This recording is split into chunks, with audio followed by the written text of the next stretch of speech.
Welcome to ESI Survival Guide, the podcast featuring in-depth discussions with top data lawyers and legal technology experts designed to help legal professionals like you navigate the electronic wilderness. I'm Matt Knopf, a data law attorney, privacy professional, and senior director at Concilio. I work in legal technology every day, but the views shared here are my own, and I want to note that this podcast focuses on ideas, not endorsements. We talk tactics and strategies for modern practitioners and how legal professionals can survive and thrive in this rapidly evolving technological landscape ethically and responsibly. And today, we're not tiptoeing into the generative AI conversation. We're diving straight into it because the question is no longer whether generative AI is entering legal practice. GenAI has crashed the legal services party in full-on 1980s John Hughes movie style. There, in fact, are an overwhelming number of more pressing questions. Is the profession moving too fast towards adoption? Are we validating the outputs properly? Do we risk allowing speed, efficiency, or other performance metrics to quietly displace professional judgment? This is episode 23, the relaunch of ESI Survival Guide. And I could not imagine two better guides to help us navigate this terrain. But before we begin, this podcast is for informational and educational purposes only. Nothing discussed today constitutes legal advice. The views expressed are those of the speakers individually and not necessarily their respective institutions or clients. Now, let's dive in.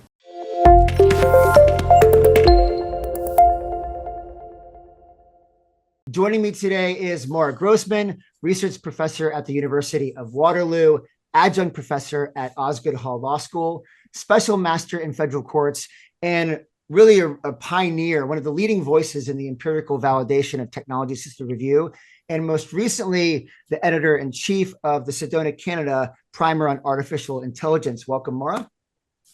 Thanks for having me, Matt. Happy to be here. And I'd also like to introduce Jessica Fishfeld, a partner at Greenberg Traurig and an accomplished litigator, trusted advisor in complex investigations and discovery, and somebody who's actively working inside live matters where generative AI is no longer theoretical. It's actually successfully operational. And if I may just put you on the spot, also the leading force as the singer of the Meltones, the most dominant band in Law Rock's history. So welcome, Jessica. That's right. Thanks, Matt. I am excited to be here. Wonderful, wonderful. So let's do a quick icebreaker. So, and maybe the podcast ends right after this, but let's break the ice. What is the first word or in the fewest amount of words that come to mind when you think of GenAI entering legal practice? Maura, I'll start with you. Messy mess, which is the word I say when my husband drops a glass or makes a turkey and the oven looks like a disaster. Messy mess is the first word I thought of. I could already see the comparison. Jess, what about you? Transformative.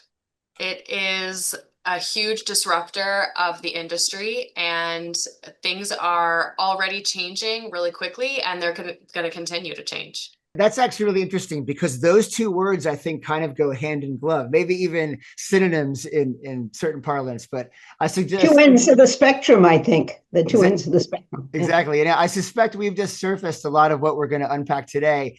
And let's go ahead and jump in. So for my first question, Maura, I'll start with you. From where you sit today, your research, you probably have one of the biggest bodies of research in this area in terms of legal application of artificial intelligence and the like. With your work in the courts, across your research, what you're seeing in discovery more broadly, are we moving too quickly with generative AI in legal practice?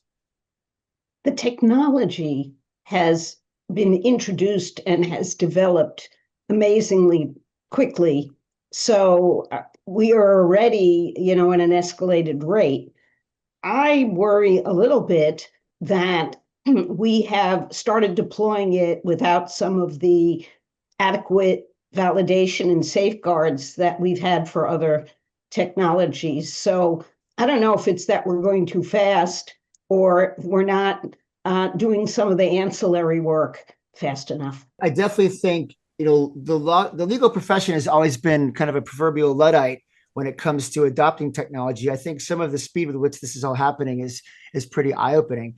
Jess, what about you? Inside active litigation and investigations, from your point of view, do you think the profession is ready for this shift in day-to-day practice from an operational standpoint? I think that readiness is mixed.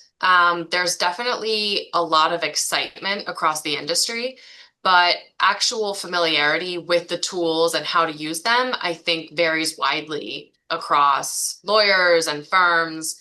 And so it really comes down to the individual lawyers to learn about the AI, understand how it works, and thoughtfully and strategically use it. One of the things I've seen personally that's been kind of a gap is a lot of organizations don't have a plan around how their employees learn this stuff. Everybody's learning it on their own. So you have these spikes of knowledge around different organizations, or even worse, kind of these caverns of lack of knowledge. So I think maybe having those types of things in place where folks can kind of learn at equal levels, or the resources being available. Jess, continuing with you, from what you're seeing with clients and case teams right now, does generative AI, does it feel like it's being trusted more quickly than it should be? From a behavioral standpoint, are people trusting this more readily than, let's say, they were technology assisted review or other technologies over the years? I think it's mixed across the industry. You are definitely hearing horror stories about certain lawyers who are blindly trusting output from AI, throwing it into their briefs and submitting it to the court without checking it. That is an example of someone trusting it too much and too quickly. But most lawyers are being very thoughtful and careful about their use of AI. And I think that it's really important to make sure that everyone is aware of how the AI works, and so that they can double and triple check the outcomes and double check the cases, make sure there's no hallucinations, and also apply your legal judgment to the output from the AI. One thing that I find interesting is how confidently AI delivers its answers to a prompt. A lot of times you read it and you think, this sounds amazing. Great. Yep. Copy paste, put it in. You can't do that. You have to think. And when you read it again, you think to yourself, wait, what exactly is this saying? Or does that make sense when you think about the actual circumstances of this case? And so in order to make sure that people aren't trusting it too quickly, it's so important for everyone to remember that even if an answer sounds really confident and sounds really elegant, you have to make sure that you're still applying your legal expertise and judgment to it. I use ChatGPT.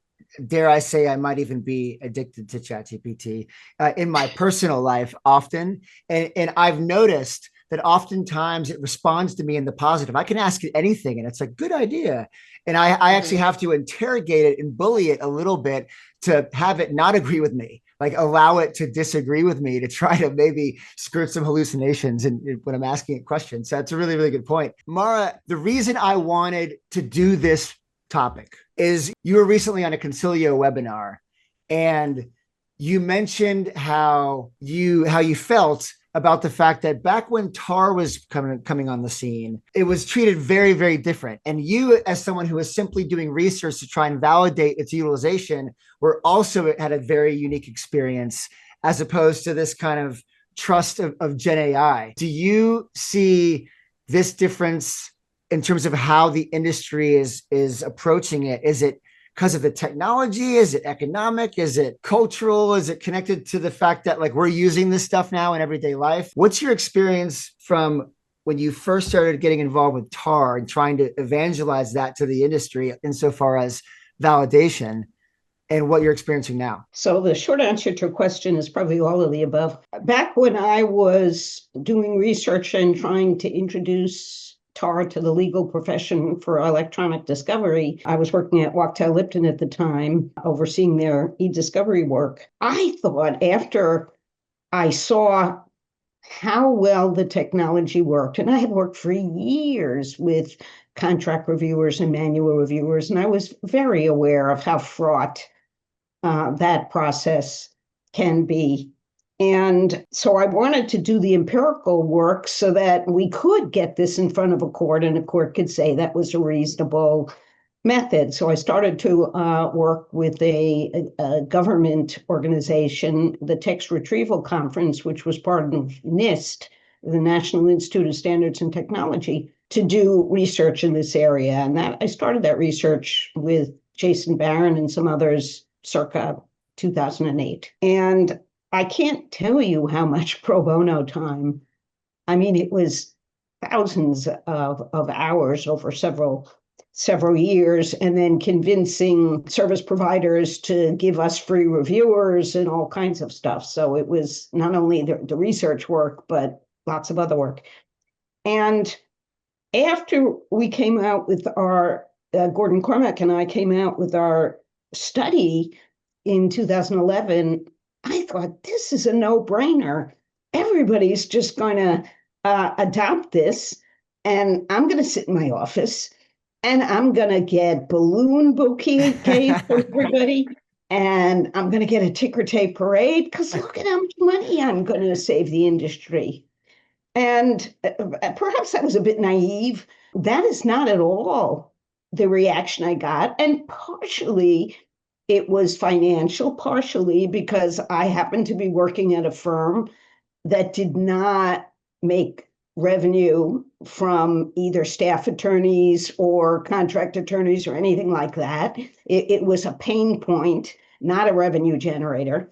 So it never occurred to me that there were a lot of other firms and companies who were making a lot of money from this. And I am out there saying, I'm going to decrease your revenue by 50%. So that led to me being referred to as the most dangerous lawyer in America. That's pretty awesome title, actually. It's pretty cool. Yeah, it's kind of cool. I mean, Maura, but it's almost like Tar walked so GenAI could run, right? I almost wonder if, I heard this quote once that correct ideas can be rejected when they challenge identity. And I wonder if that was the first real threat to like the current identity, the status quo of the legal profession. Because every CLE you saw with Tar would always begin with some icebreaker about Cyberdyne systems and the robots taking over. Yeah. And people looking at revenue. What's different about it now, though? It's still kind of the same, but is it simply, are we in a different place having already gone through that? Or are people just more reliant on technology now, so it's easier to just go with the flow? So I think part of it, as I said, was the financial incentives, I think, are very different now than they were when TAR was first introduced. I think identity has also changed. I think you're correct about that. I remember when I would go around giving talks and say that human reviewers maybe get 60, 70% of the relevant documents, people would say to me, yeah, maybe that's at some dinky firm, but it's not at, and then they would name their firm and all the firms in their tier. And so people didn't believe me about that. I think there are cultural things that have led science and empirical evidence to be less popular at the moment than they were at other points in time. I mean, I think it's a whole bunch of factors that came together, but I can't, from the Concilio webinar, I look back and the people had whole webinars saying I was a fraud and I was making things up and that I must have been getting money behind the scenes and all kinds of stuff. All of my email related to the work I did for NIST was FOIA'd.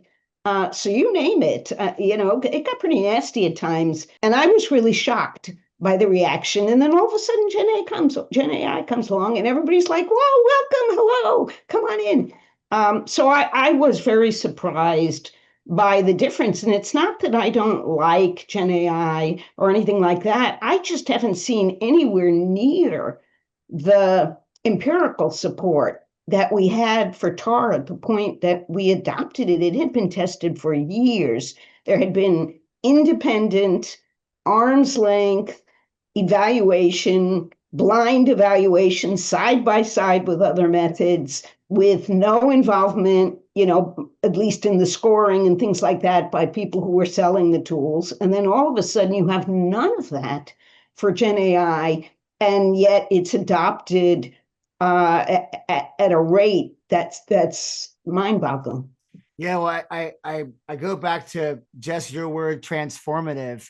I wonder if so many things have evolved over time with regards to the data explosion, the data deluge, the fact that so many cases are in the millions and millions of documents that a lot of practitioners they want something, they want some help, they're ready to adopt these technologies in a way, because of just the overwhelming nature of some of these cases. But also too, I mean, it's not just a big document type of tool. It has myriad uses across kind of the legal spectrum and legal workflows. Jess, if I can ask you, when you're inside of a live matter with deadlines, with cost pressure, with cost expectations, from your standpoint as a practitioner, what does responsible professional rigor actually look like when these tools are involved? How do you make sure that you're engaged in professional discipline around using these new tools? So I think the best way to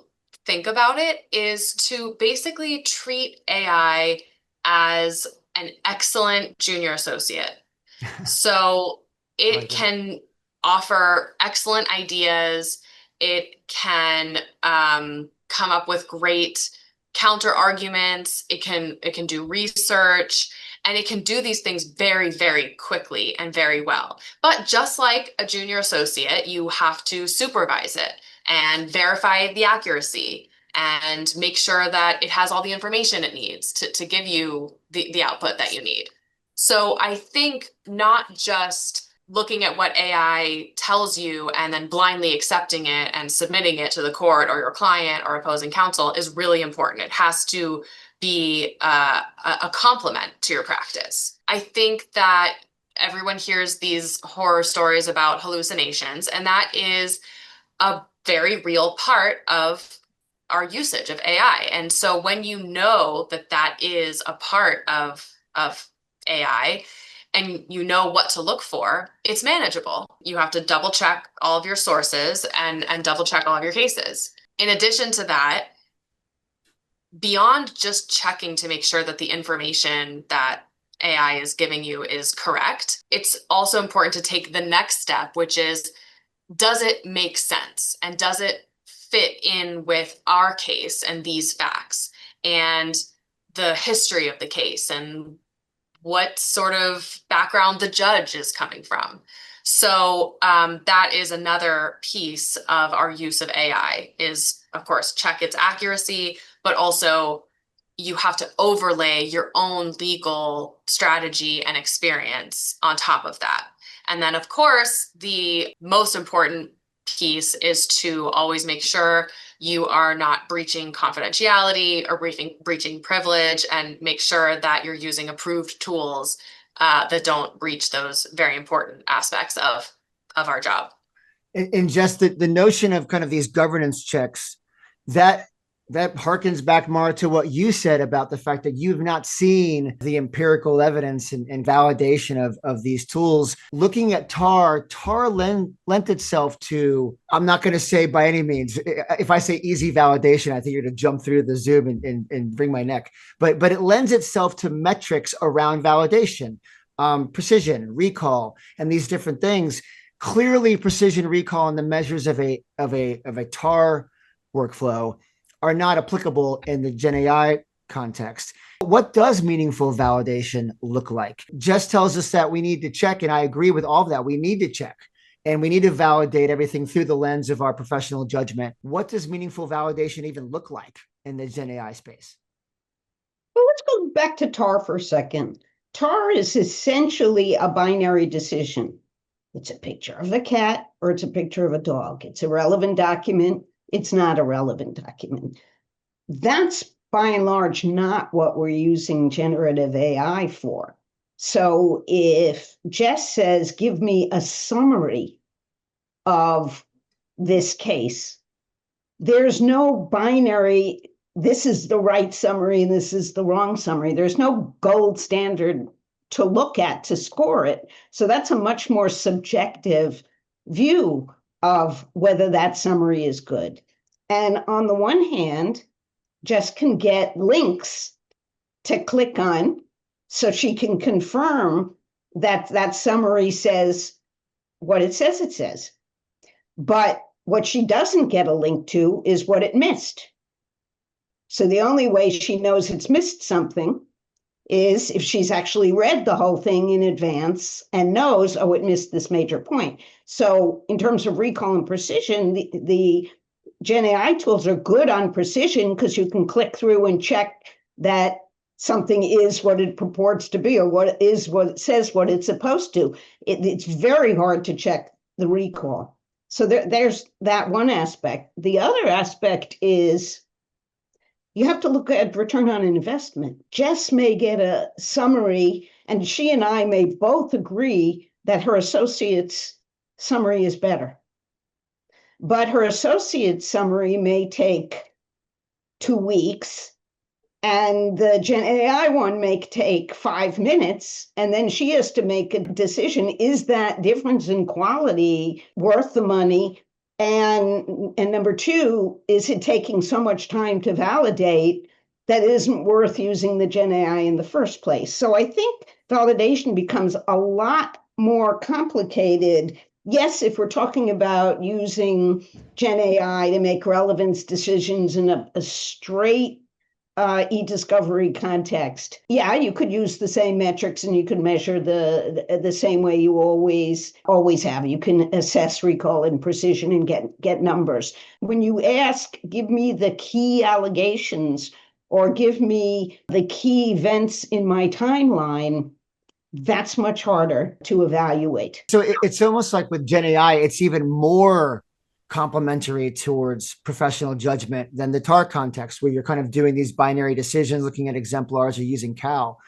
But I think, just to use your analogy to the top tier associate, I wonder if that'll implicate privilege issues. We're not going to talk about that on this podcast, but that's really interesting. And I think that brings up the question about how you interact with your clients vis-a-vis Gen AI. Just when the prospect of using Gen AI comes up in a live matter, what does that conversation look like? Are clients open to using it?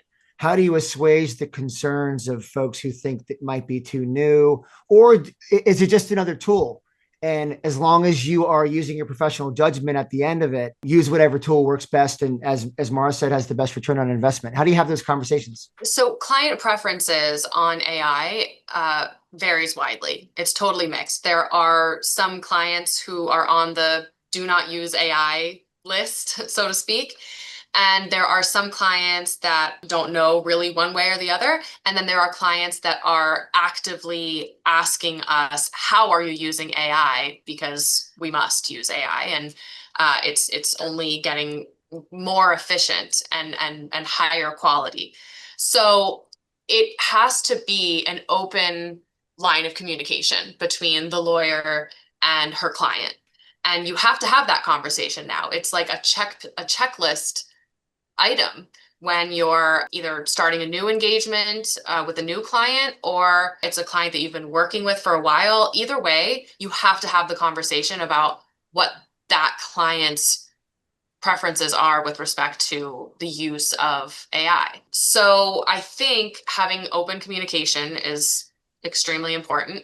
And of course, being totally transparent with your client about how you expect to use AI, what tools you expect to use regularly, and what processes are in place to validate and make sure that the output is accurate and high quality. Let's talk about some of the good parts of Gen AI briefly. I think a lot of times we focus on the concerns around it, but there's a lot of really cool stuff that Gen AI can do. I've seen it used with adversary modeling. I've seen it with surfacing counter arguments and some really interesting use cases. But just from a litigation strategy standpoint, I think we all agree that Gen AI is a complementary tool. I don't think it's necessarily replacing anything in large part, but it is going to displace some things. What do you think it's going to displace? What are the big changes in terms of a lawyer's workflow? Is it going to change? With TAR, we thought it would be, okay, 1L review is going to fundamentally change. And I think it has through the use of TAR. What do you think is being displaced in the Gen AI space? The first point is that I think you're absolutely right about the 1L document review, first level of document review. Being able to utilize AI in huge document reviews is invaluable because that's one of its greatest skills is the ability to learn and synthesize huge amounts of data into smaller amounts of information that we can then use. So that's a big one. Another big one that I think is going to be displaced and already is being displaced by AI are routine tasks.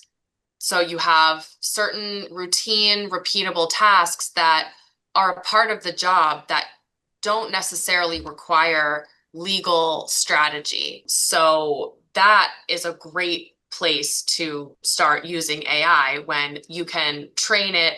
Here's a task, here's the objective, and here's the information you need to do it. It can do an excellent job of that. And then you're saving your client a significant amount of time and money to have the AI do that job. What about legal research? You think it's going to have a massive impact on that?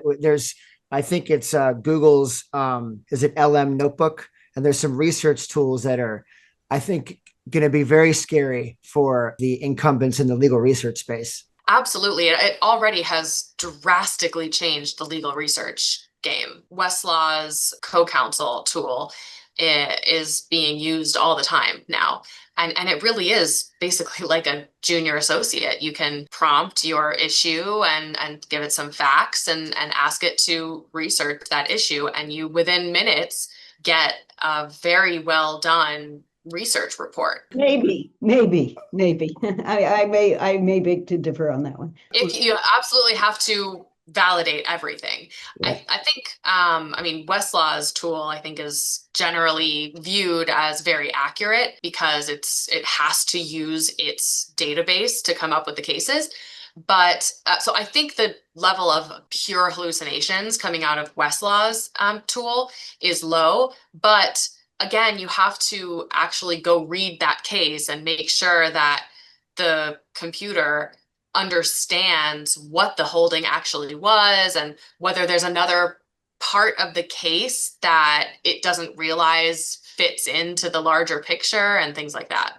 Maura, is that your concern? Is your concern the hallucinations, or is it something deeper than that? I think the nature of hallucinations are very different in the legal tools than in the general consumer-facing tools.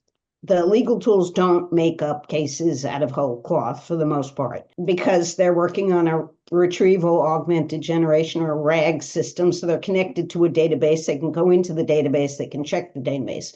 But Stanford's research and other research I've seen, plus a couple of recent cases where people used Westlaw and Lexis and had hallucinations, it can confuse a dissent for the main opinion. It can confuse the lower court for the upper court. It can confuse when a court is quoting what the plaintiff said rather than agreeing with the plaintiff. So you have to be very careful because we forget that these tools don't think like we do.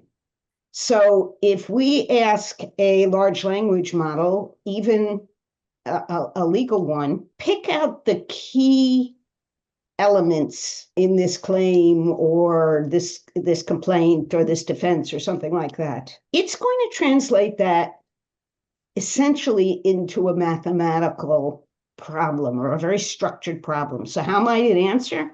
Well, how much space is devoted to this particular issue in the brief? Oh, it's been given a lot of space. It must be very important.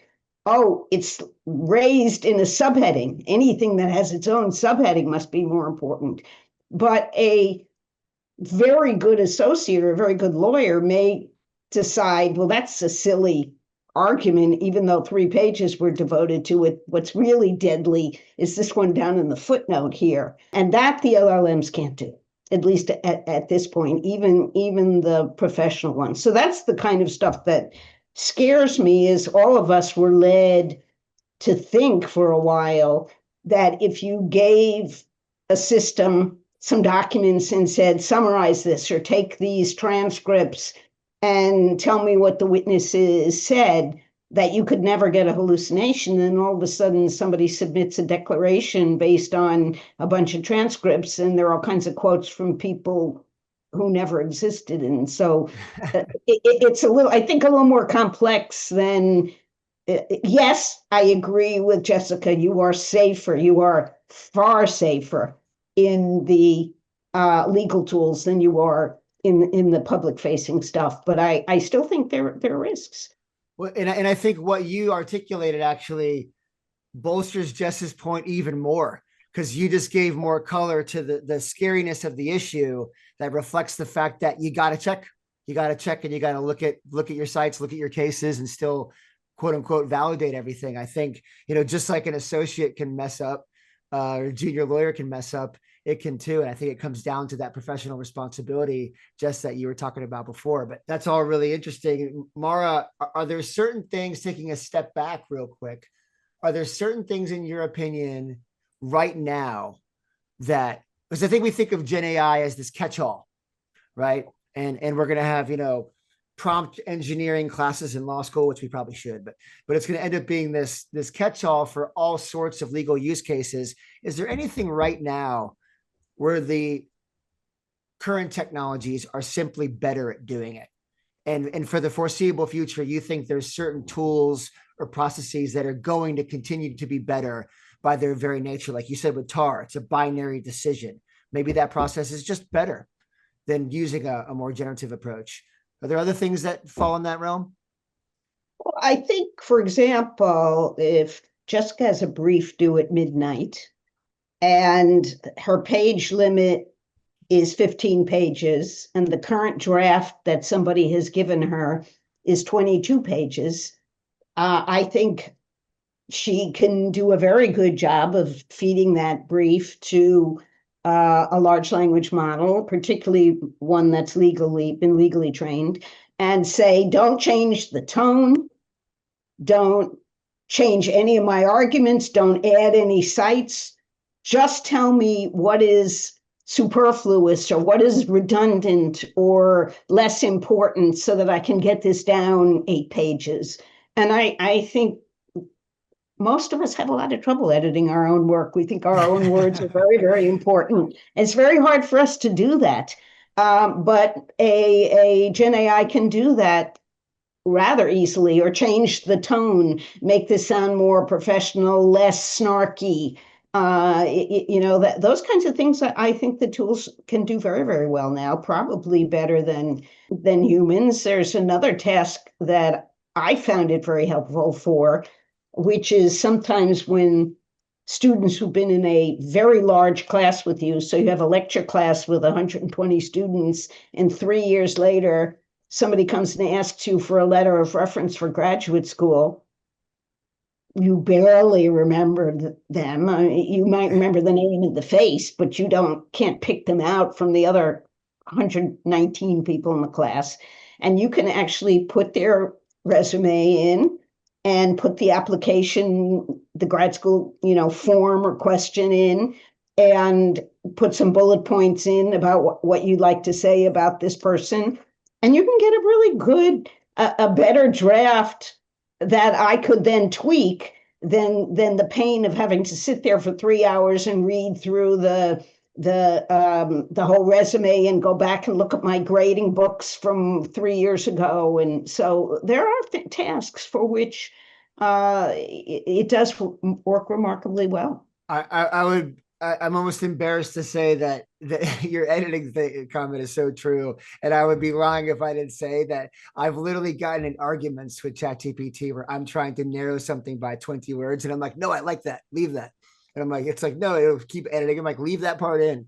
But so things that it does well, is there anything you think that it's in the legal workflow that it doesn't do well? Like, are there certain things that search terms and other things that are still, you think for the time being, are going to be the prevalent methodology that GenAI may not encroach into, where kind of older technology is still going to remain the primary way to go? The thing I've been thinking about most lately, I'm doing some consulting work with the Federal Judicial Center on creating resources for judges And other than sort of plain vanilla routine orders, I really don't see these tools at this time being used for writing opinions, because while they're fluent, they don't exercise judgment. They are not people. You can ask them the same question 3 times and get 3 completely different answers.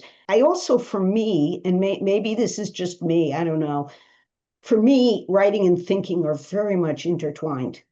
So when I'm writing something down, I may read it and say, that's really a silly argument, or that's really weak, or something like that. But if somebody gives me something that's already written for me, it's very hard to move away from that structure into a completely different structure. You sort of get anchored in what's been given to you. So I worry a little bit about, but I have not used it for writing briefs. And maybe for certain kinds of briefs, it's fine because they're very similar, like maybe motions to dismiss or something like that. But I think where there's a lot of nuance, that human thought process is really, really important. I've actually begun to see some interesting language in ESI protocols around GenAI and its use, mainly on how the parties are using it, not agreeing on any shared methodology around its use, but kind of putting some fencing around how folks might use it, or the settings of the GenAI, like not having certain documents being used as training documents and whatnot. More of kind of a almost a privacy protection type thing in many regards. Jess, turning to you, when you are actively using these tools and AI is changing the speed, the cost, the scale of discovery and its analysis, are you seeing that shift the roles and the relationship between the firm, your practice, clients, outside providers, the courts? Is that dynamic changing in any meaningful way? Clients are expecting faster turnaround times, and we have to be able to meet that expectation.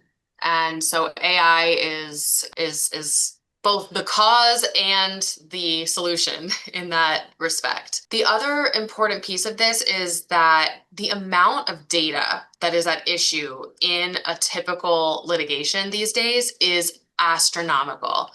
I mean, people run entire businesses primarily through email and maybe text messages too, to say the least. So when you have discovery requests and you've got to gather all of the data to decide what's responsive and what's not, we are regularly talking about millions upon millions of documents now.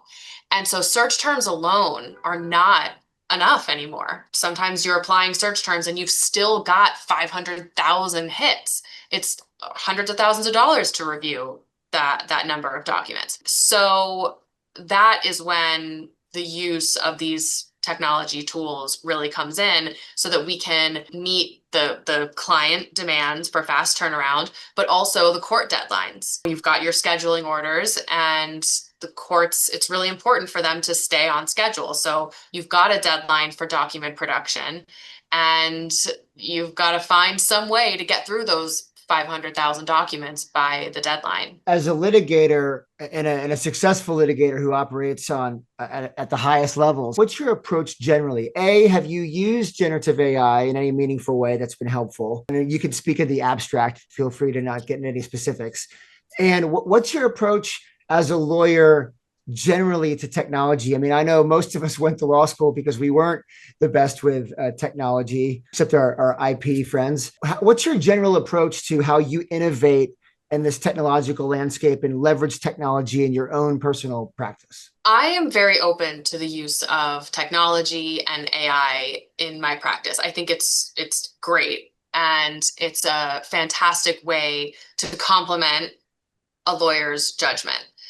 Even when I was a junior associate 10, 11 years ago, we already were using TAR, as you know. And I think that even at that time, it was a very good tool. And to shy away from those tools or to ignore them completely is a mistake. So I absolutely am using those sort of AI tools, and I'm using GenAI as well. GenAI has been extremely helpful in, like I was mentioning before, routine tasks and summarizing and synthesizing data and coming up with like a starting point for a project. So you can input the basic information and the objective that you need to achieve, and the AI can come up with a good, solid initial starting point that you can then tweak from there. In that way, we're absolutely using all sorts of AI tools.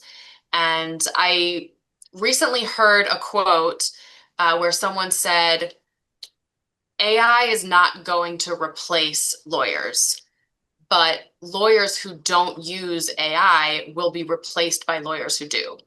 And I thought that was a really good way of putting it. Another interesting quote I heard at a Sedona conference, which was, I think it was in the context of TAR, but somebody said that modern technology allows lawyers to practice at the edge of their expertise, which I thought was kind of a cool. That wasn't you, Maura. Was that you? Maura, and this may be applicable to your role as a special master, but just from your own experience, and I know you interact with a multitude of judges in different jurisdictions, what do you think is going to be the biggest challenge for courts that are facing parties using generative AI? So I think from what I'm seeing, probably nobody's looking forward to being the judge who gets that first case where they have to decide, do the prompts need to be disclosed? How much of the process needs to be disclosed?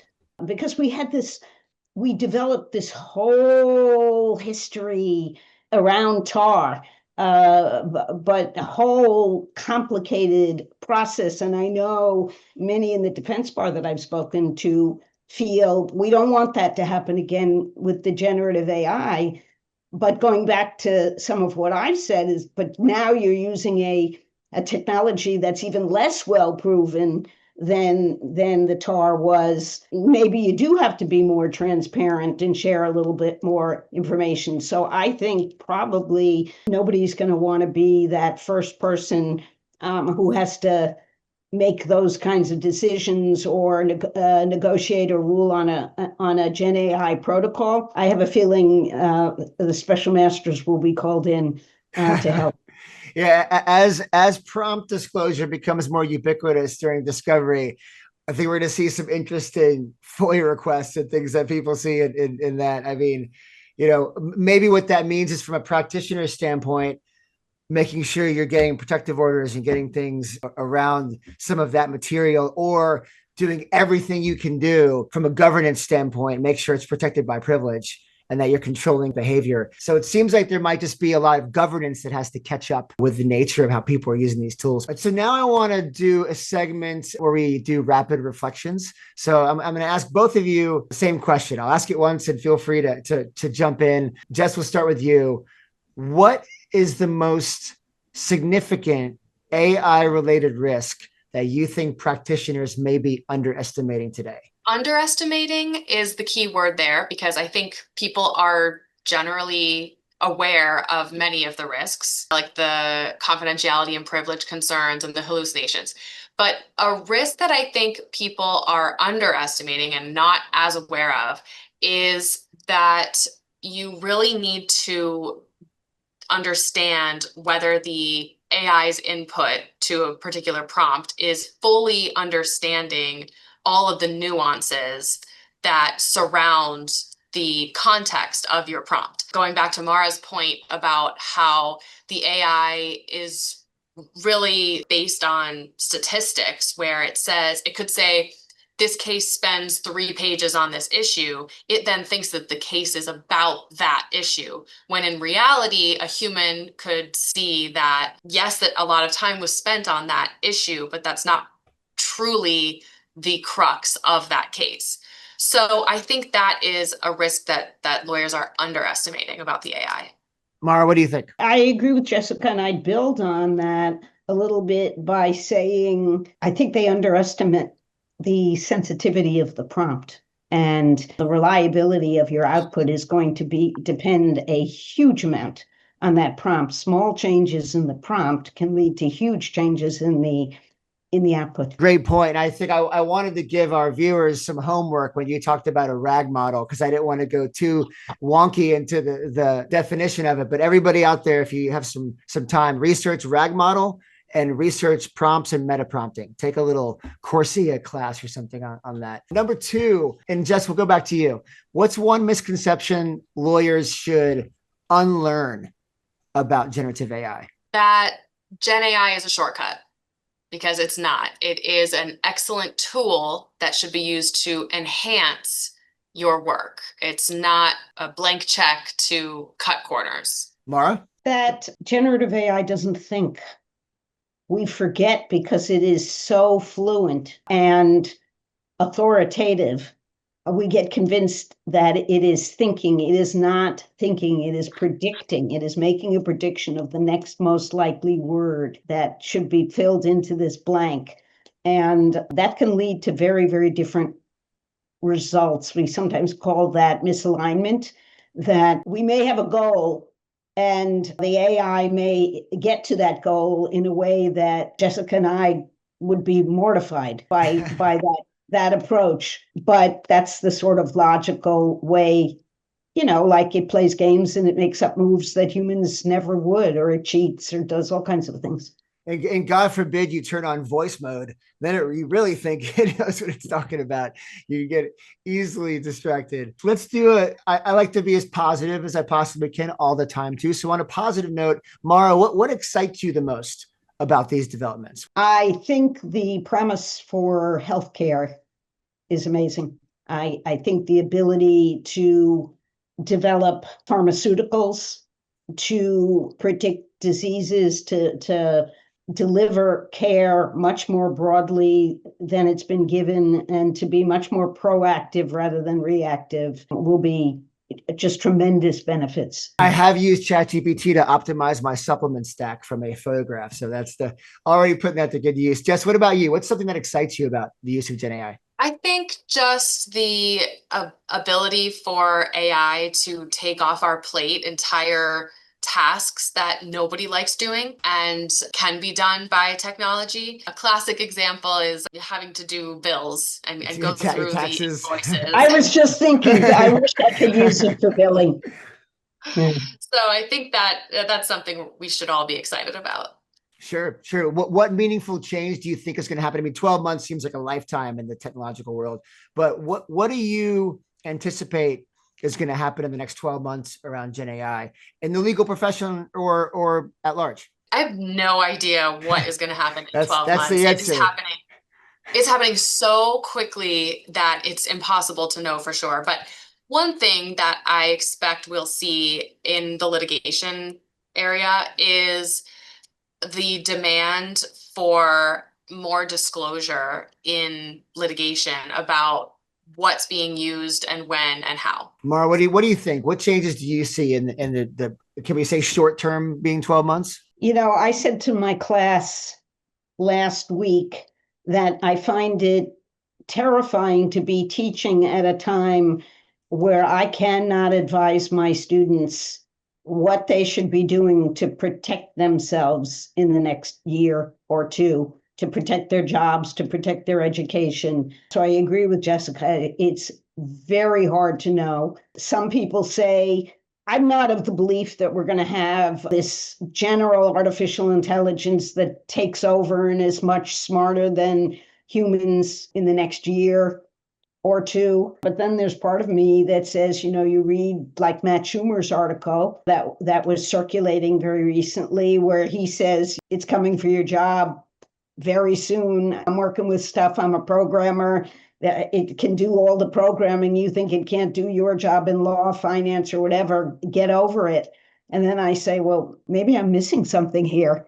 And I don't know what to think some days. Give me one of your practice tips, Maura, whether it's something in your line of work as a special master or otherwise.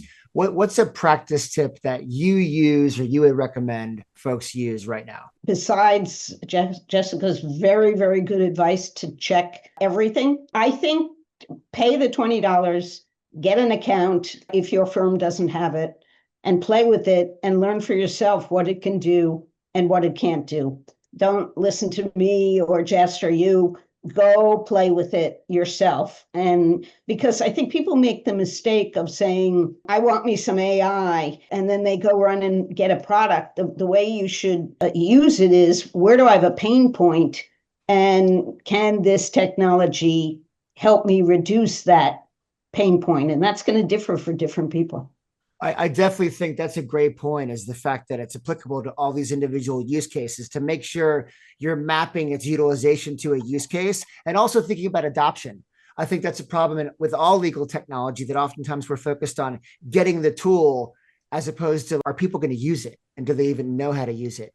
Jess, what about you? What's one of a practice tip you can recommend for the use of GenAI? Just make sure that you're verifying and checking everything. That's the most important one. Mine, I have a good one, but I've been touting this one for years and years and years.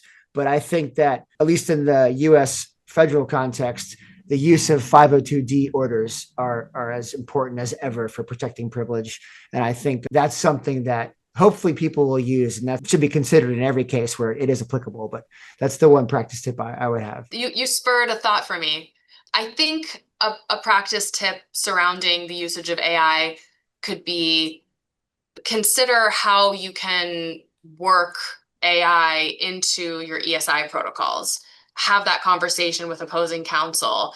Are we using AI? If so, how and when? And equally important, when are we not using AI? When are we using human reviewers to do certain work? Right. And I'll say, plus your protective orders.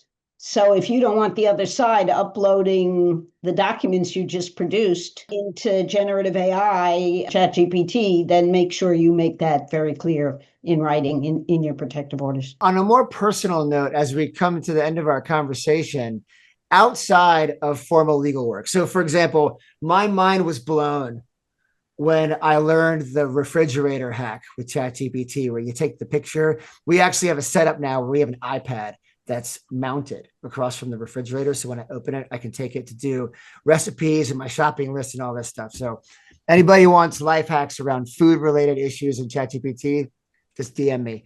But on a personal note, what's outside of your formal legal work, what's one everyday life hack that each of you use generative AI for? Jess, I'll start with you. Well, I don't know if this is necessarily every day, but I have been using GenAI to brainstorm ideas about just all sorts of decisions in my life. I can explain a question I have or a decision I'm thinking about making, and ask AI to give me pros and cons of certain decisions or alternative ideas for how to achieve a certain goal. And I find it to be really helpful in that regard. That's awesome. Using it kind of you're a very creative person. It's almost kind of a creative engine too, as well. I'd have to admit too, I have used it sometimes. We had an issue with my son at school, and I did it. I'm not replacing myself as a parent with ChatGPT, but I have asked it some questions because I know obviously it has access to all these great resources, but lots of life hacks. Maura, what about you? Anything that you use? I don't use it at all.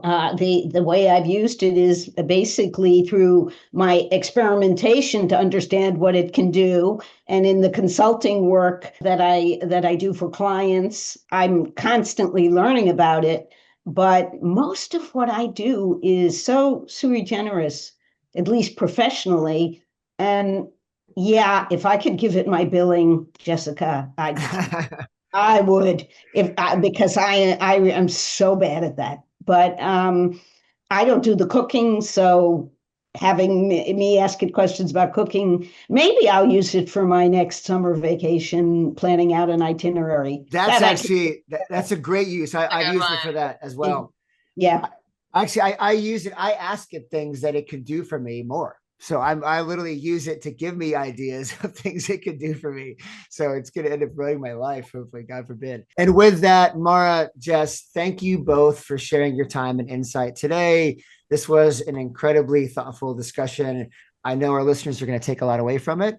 Thank you both. Thanks so much, Matt. Thanks for having me, Matt. If there's one thing that came through clearly today, it's that generative AI isn't simply a technology shift.